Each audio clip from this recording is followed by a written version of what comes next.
Muito bem, meus amigos, sejam bem-vindos mais uma vez para mais um dos nossos encontros aqui do Rumo à Cristandade. Eu sou Vitor Ulfiene, presidente do Centro Anchieta, recebendo mais uma vez aqui na nossa casa o nosso amigo Dr. Rômulo Félix. E dessa vez, meu amigo, o tema é polêmico, né? É espinhoso. Mais, né? E o que a gente está tratando aqui hoje? A gente tem observado que na nossa igreja, né, dentro da nossa casa, dentro da barca de Pedro, muitas vezes a tempestade faz com que essa barca balance, faz com que os filhos da igreja reclamem, né, do balanço dessa barca. A gente percebe posições de pessoas que estão no alto escalão do clero da igreja, dando posições muito próximas ali a isso que a gente vem comentando nos episódios anteriores, né? Do comunismo, e apoiando, às vezes, medidas que são, de fato, né, não parecem, elas são um tanto quanto ameaçadoras à própria vida da igreja, por vezes até mesmo andam juntas ali com ideias da cultura da morte, que a gente colocou aqui também há 2 episódios atrás, né? E o católico, né, que está nas redes sociais, se manifesta, às vezes fala grosso, às vezes quer subir o tom, quer se dirigir aos seus bispos de uma forma agressiva, isso atinge até mesmo ao Santo Padre. E aí, meu amigo, bem-vindo mais uma vez. Obrigado. E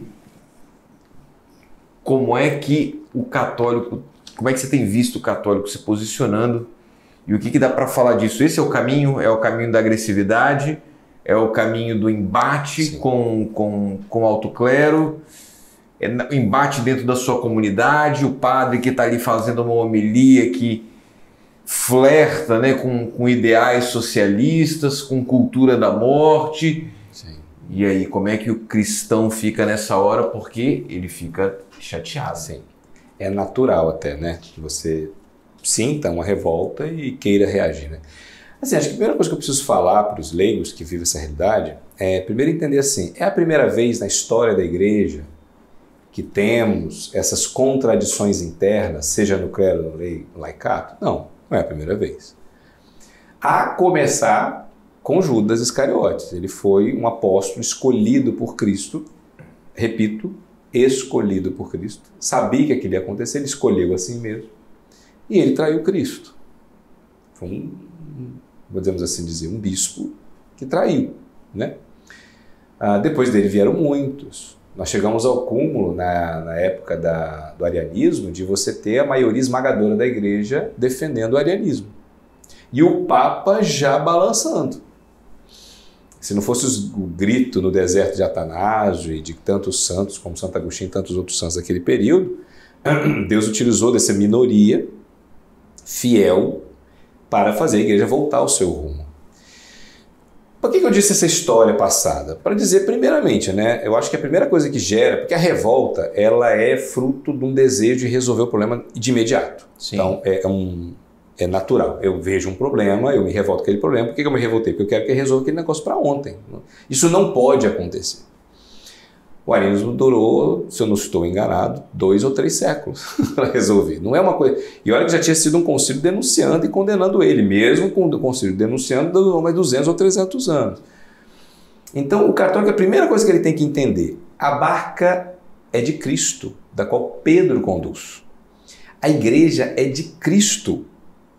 Se a igreja é de Cristo, a gente tem que entender que ela não irá afundar, porque mesmo que tenha uma maioria esmagadora de bispos e cardeais, e quiçá até o Papa, que eu não acredito, mas quiçá até o Papa, desvirtuando. Porque Cristo conduz a igreja. Em primeiro lugar, a promessa que Cristo nos fez. Exatamente. As portas, a igreja está a salvo. Isso. E permanecerá assim. Essa fé e essa esperança, ela que deve conduzir a nossa reação. Porque um bispo, que é um bispo? Qual a dignidade de um bispo? A dignidade de um bispo é a dignidade de um pai. A dignidade de um pai. A dignidade de um papa é a dignidade de um pai.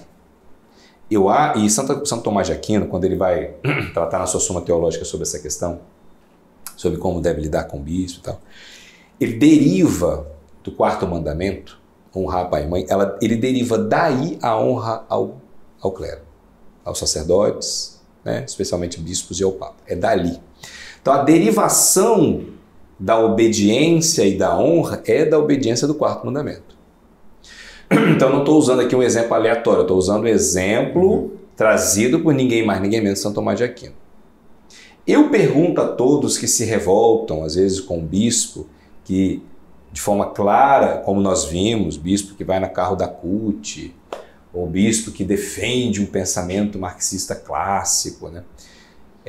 Bate aquela revolta. Eu pergunto, se fosse o pai de vocês xingariam ele e colocariam ele exposto em rede social para que todo mundo vesse a incoerência do seu pai? Se você fizer isso, você sabe que você está sendo um péssimo filho. Eu acho que o católico tem que entender essa dimensão. O bispo, por mais que ele esteja errado, ele é o bispo. Ele é o seu pai. Um pai com problemas. Como tem muitos pais alcoólatras, muitos pais adúlteros. A gente não vai pegar um pai nosso e expor ele em rede social, como se ele fosse um qualquer, e expor ele ao escárnio público e achar bonito aquilo ali, e achar que por causa disso ele vai mudar. Não, ele não vai mudar. Não é isso que fará o seu pai mudar.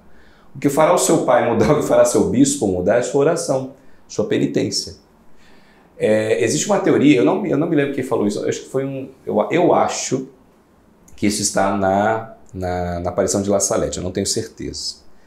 Mas em Fátima, nós vamos celebrar no dia 13 de maio, que é celebrado no dia 13 de maio, isso é muito claro, né? Rezar pelo clero. Se o clero chegou no estágio que chegou hoje, com tantas incoerências internas, tantas divisões, isso não é segredo para ninguém, nós temos muitas divisões no clero. Eu passei muito tempo, e passo, né, muito tempo da minha vida estudando o Bento XVI. Então eu gosto do Bento XVI, para mim ele é um grande mestre. Na verdade, para mim é o maior mestre que eu tenho, mestre de fé, é o Bento XVI. Então eu passei a estudar muito a sua biografia, muito os seus escritos. E Bento XVI, ele lidou com essas incoerências. Ele nunca teve vergonha de falar que essas incoerências existiam. Ele conviveu com teólogos, teólogos sacerdotes, tá? Que se voltaram contra a doutrina da igreja claramente, como o Peter Kung, acho que é Peter Kung, se eu não estou enganado, o Ernest Bloch, era um filósofo católico, o Maia, que era um sacerdote católico, e ele lidou com essas pessoas. Cardeal Martini, que tinha um viés um pouco mais progressista, ou até bem mais progressista, e o cardeal Ratzinger, o padre Ratzinger, o cardeal Ratzinger e o Papa Bento mantinham com essas pessoas uma relação extremamente cordial. Ele condenava o erro, mantendo uma cordialidade que era desconcertante. Tanto que a maioria dessas pessoas que se opuseram a Ratzinger e ao Papa Bento, eles mantinham respeito. Era um homem que eles não concordavam, mas era um homem que respeitou eles.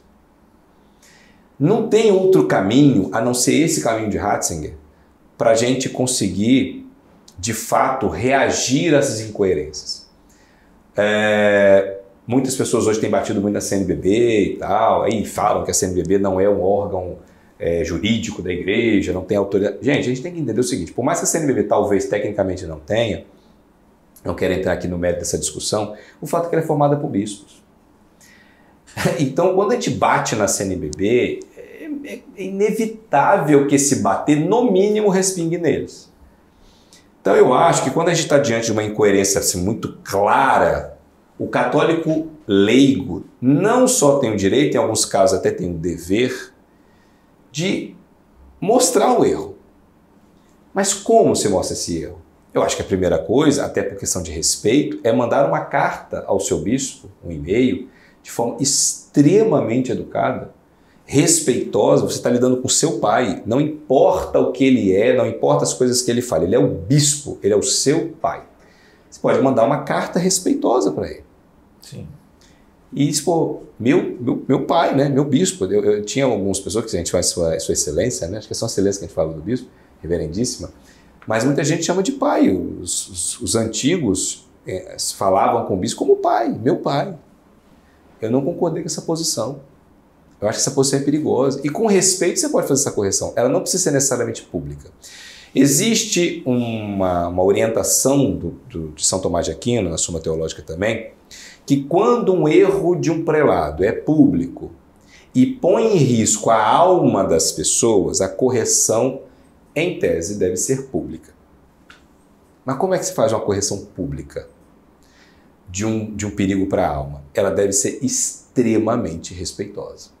O próprio São Tomás de Aquino fala que deve manter o respeito e a reverência. Respeito e reverência. Respeito no tom, respeito na forma e reverência porque você está lidando com alguém superior a você. Sim, superior a você. Pode ser, do ponto de vista, vamos dizer assim, de fidelidade, até, às vezes, uma pessoa até com muito mais pecados. Mas ele foi colocado numa dignidade, um cargo de dignidade muito superior a você. Porque pelas suas mãos, nenhum padre é ordenado e pelas suas mãos nenhuma hóstia se transforma e vira ali o corpo, o sangue e a alma e a divindade do nosso Senhor Jesus Cristo. Então, a dignidade é superior a você. Então, diante dessa pessoa com todos os problemas, você se mantém em reverência. É o seu pai. Então, eu acho que é isso que precisa do católico fazer. Eu acho que o católico precisa fazer um pouco, porque eu acho que isso é um pouco de arrogância, sabe? Sim, e a gente vê nas redes sociais assim que existem influencers, né, youtubers católicos, sim, né, que falam com muita violência, né, que são realmente muito desrespeitosos, né? E para essas pessoas, né, que estão acostumadas a lidar com o clero de forma violenta, aquilo que eles consideram ser uma oposição teológica, essa oposição de fato ela existe, né? Existe uma diferença, linhas teológicas diferentes na igreja, não é de hoje, né? A gente encontra notícias atuais onde entidades da Igreja Católica divulgam cartas que apoiam um projeto de lei que os católicos não concordam, né? Ou até mesmo, às vezes, líderes da CNBB que estão ali também dando apoio, dando suporte, às vezes até mesmo suporte ideológico a líderes socialistas, comunistas. Gera revolta? Gera. Mas o que fazer para que esse movimento não cresça? Porque, veja bem, o nosso apostolado, e o Dr. Rômulo é uma das pessoas que está nesse apostolado desde o início dele, né? O nosso apostolado do Centro Anchieta tem essa característica, né? Nós não temos essa intenção de vir aqui a público, nas redes sociais ou em qualquer outro lugar, e sair por aqui desrespeitando os nossos superiores. Sim. Né? Mas não é bem assim que está acontecendo. Às vezes a coisa vai tomando um grau de uma gravidade que tem agressividade e que alguns católicos começam a flertar com um discurso cismático. Sim. Né? E aí, sede vacante. Né? Sede vacantistas. Né? E aí, esse ponto é mais pesado. Muito, muito pesado. Olha, o que acontece assim, o que nós estamos vendo hoje de problemas, e a discussão está muito girando em torno daí, é a questão da moral, né? Moral e a atuação do campo político. Acho que esse aqui tem sido os grandes problemas. Assim. A gente tem muitos padres e bispos, sim, que têm certas posições doutrinárias complicadas, mas o que tem mais gerado discussões e mais reações é aquilo que envolve muito o campo moral. Então, o uso de anticoncepcional, aí tem um padre ou um bispo que faz uma certa permissão, ainda com certo limite, um certo freio, ou flerta com um movimento ideológico específico, com o socialismo. Eu já vi padres flertando com o liberalismo, outros flertando com outros movimentos que a igreja se opõe. Então, assim, o que eu falei no início, né? Eles vão ver isso acontecendo e a reação é uma reação, muitas vezes, por parte de membros da igreja, às vezes que eles consideram muito suave, então eles não corrigem o problema.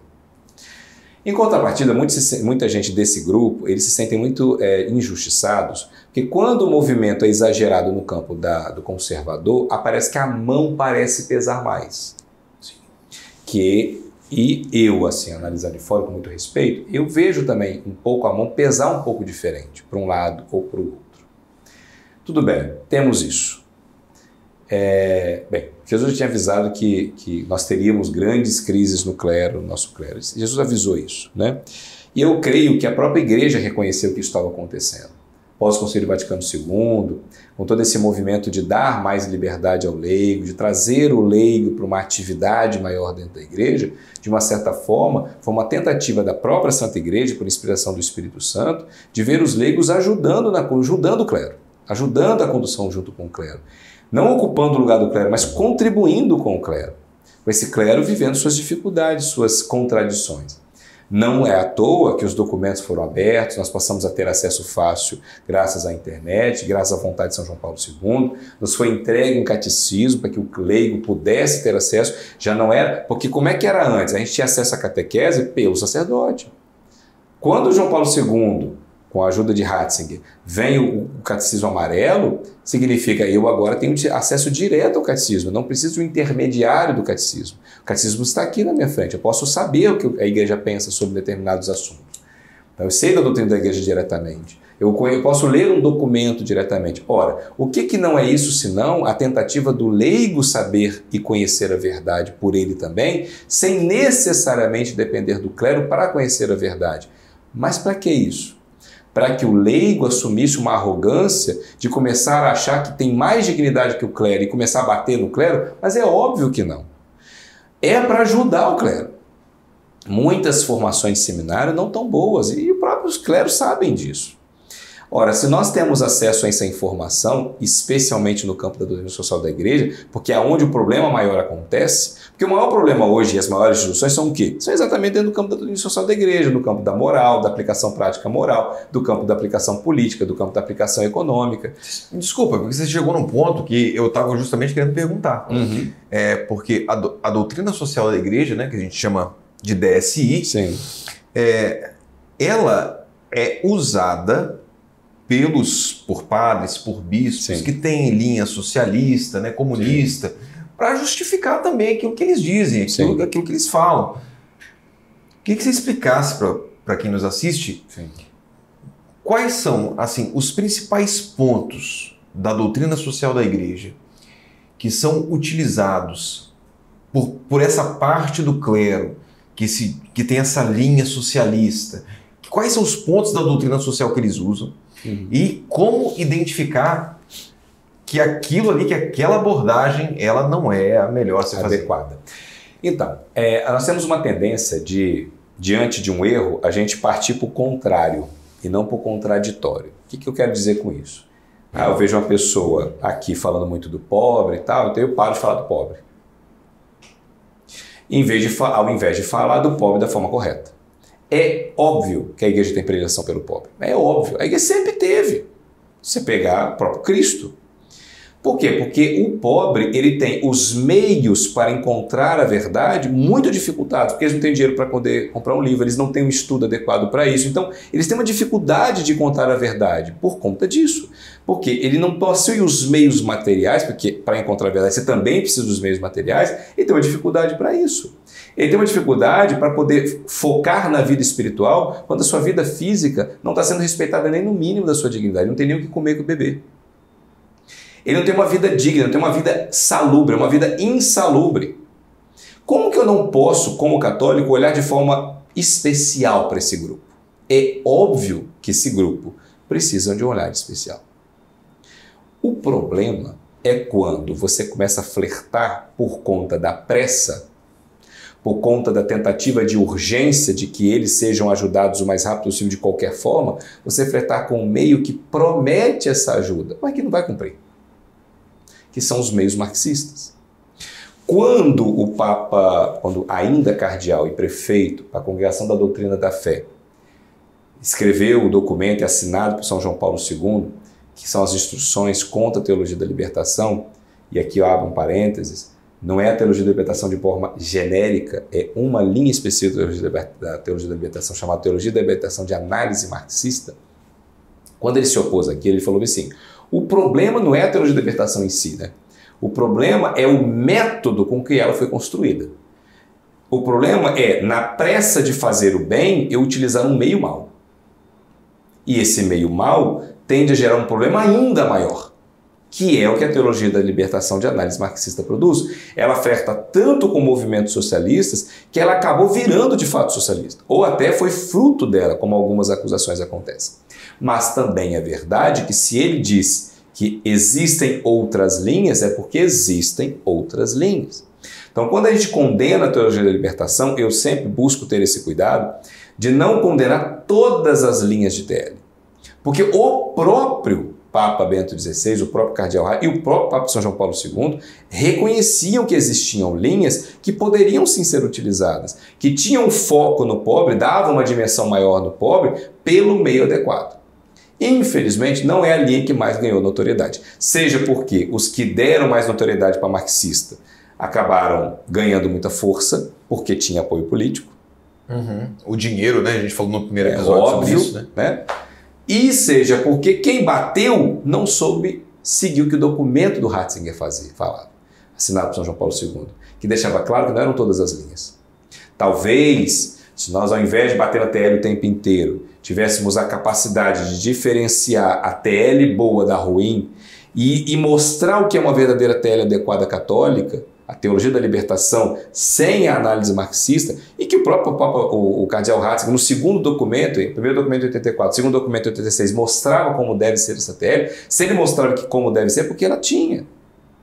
Se nós tivéssemos caminhado por esse caminho, ao invés de ficar toda hora batendo, tivesse sabido diferenciar e promover, talvez uma TL adequada suplantasse a TL ruim.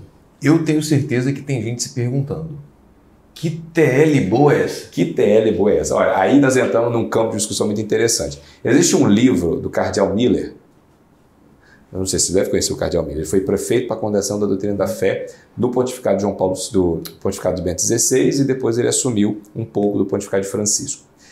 Ninguém sabe, poucas pessoas sabem disso, a não sei quem lê a história, né? Ele foi aluno e amigo pessoal de Gustavo Gutierrez, o fundador da teologia da libertação. Essa teologia da libertação, escrita por Gutierrez, nunca sofreu uma condenação formal da igreja. Nunca. Nunca. Formal, não. O livro dele nunca sofreu uma condenação formal da igreja. O livro da TL que sofreu uma condenação formal da igreja foi o livro do Leonardo Boff, que esse sim, de análise bem marxista. Esse livro é o que inspirou, na realidade, o documento do Cardeal Ratzinger, porque ali tinha as linhas marxistas da teologia da libertação. Aí você vai me perguntar, mas não havia problemas naquele livro do Gutierrez? Olha, eu nunca li o livro do Gutierrez para poder falar com segurança.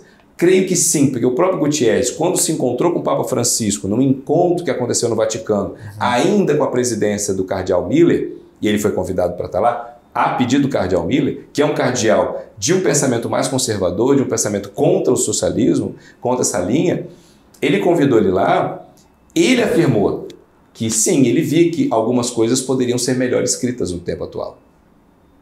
É como se ele tivesse, naquele momento, falado de um jeito que abriu brecha para problemas. Sim. Mas não significa que a intenção dele não era adequada. Aí nós entramos num campo interessante. A Igreja Católica na América Latina tem uma característica muito particular. Ela não é a mesma coisa da Igreja Católica da Europa.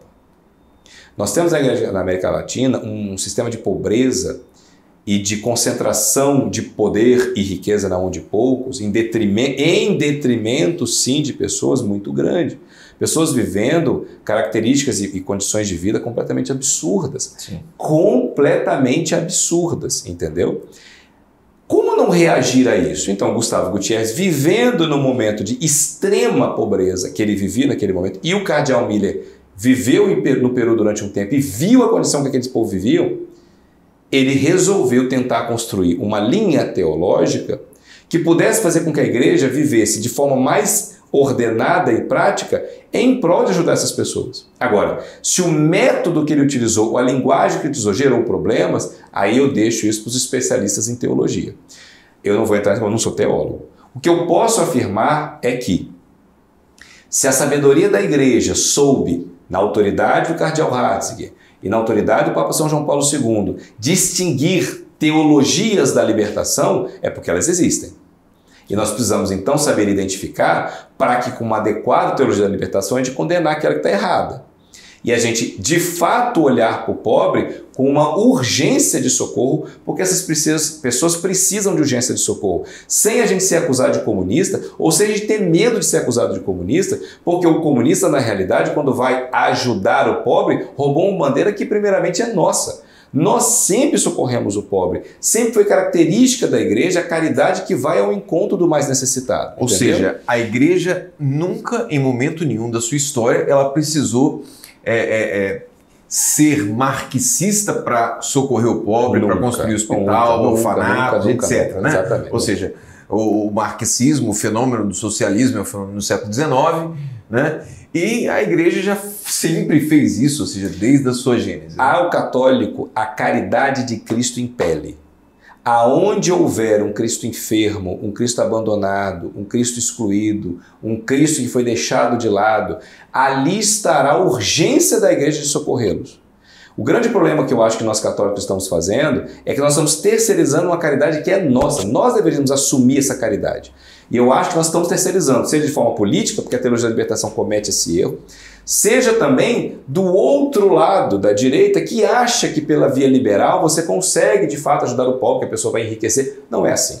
A caridade católica é exercida na prática, onde eu vou ao encontro do pobre e vou socorrer ele lá na necessidade que ele precisa. Nós vamos ao encontro deles, entendeu? E isso não é comunismo, isso não é marxismo, isso é fé católica, entendeu? É a doutrina social da igreja implementada na prática. Doutor Rômulo, muito obrigado. Eu que agradeço. Eu agradeço a todos vocês também que nos assistiram até aqui. Espero que esse conteúdo também tenha contribuído para a sua reflexão e para que, das próximas vezes, que cada um que nos assiste aqui se deparar com situações semelhantes a essas que nós abordamos aqui, também possa ter a sabedoria e a iluminação divina para bem se posicionar diante de momentos que às vezes são realmente difíceis, mas que, sem dúvida nenhuma, quando a gente conta com a graça do Espírito Santo e com um pouquinho de paciência também, né, a gente pode fazer com que isso seja algo um tanto quanto mais cristão, um tanto mais católico. Tá? Um grande abraço a todos, fiquem com Deus, salve Maria. Salve Maria.